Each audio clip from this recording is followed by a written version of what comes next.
esse gancho seu do Ancelotti ou do Abel Ferreira, que já conhece aqui o futebol... Arthur Jorge. Futebol brasileiro, o Arthur Jorge, enfim, ou Jorge Jesus. Mas também tem uma coisa que eu falei com você em off ali, e nos bastidores, que é aquilo que o Muricy dizia, que o grande erro dos gestores de futebol, dos clubes de futebol, e a gente pode levar isso e abrir para a seleção também, é trazer um treinador sem observar o perfil do grupo que ele vai trabalhar. E por mais homogêneo que seja os jogadores brasileiros que têm perfil mais defensivo, de drible, de composição, de aproximação, mas a escola do futebol brasileiro, querendo ou não, é essa de toque de bola, do drible, do jeito moleque, né, do futebol do improviso.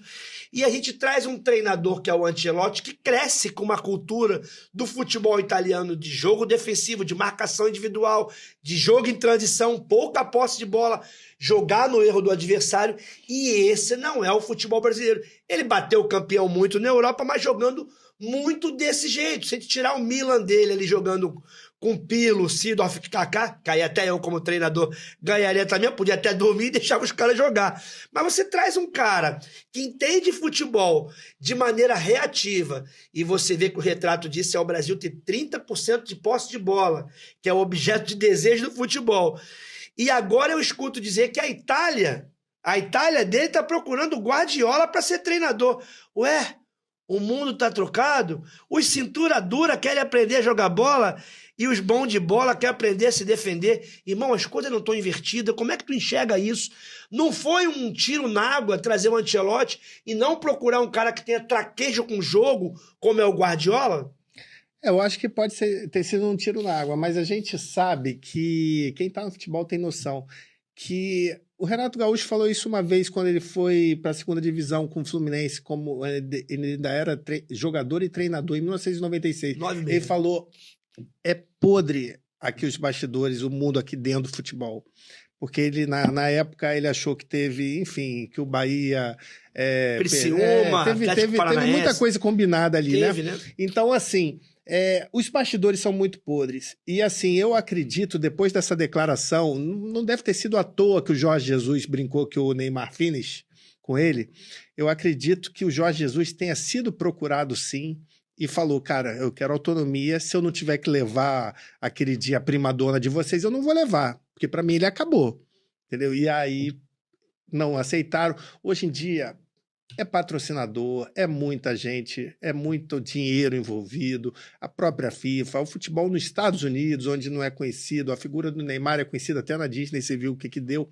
Então, assim, o Ancelotti teve que entubar. Engolir, e, de repente, o Jorge Jesus era a primeira alternativa, por já conhecer, por ser vitorioso, e, de repente, foram buscar uma grife, buscar um cara que foi campeão no Real Madrid que está com aposentadoria de luxo. O Ancelotti está aposentado.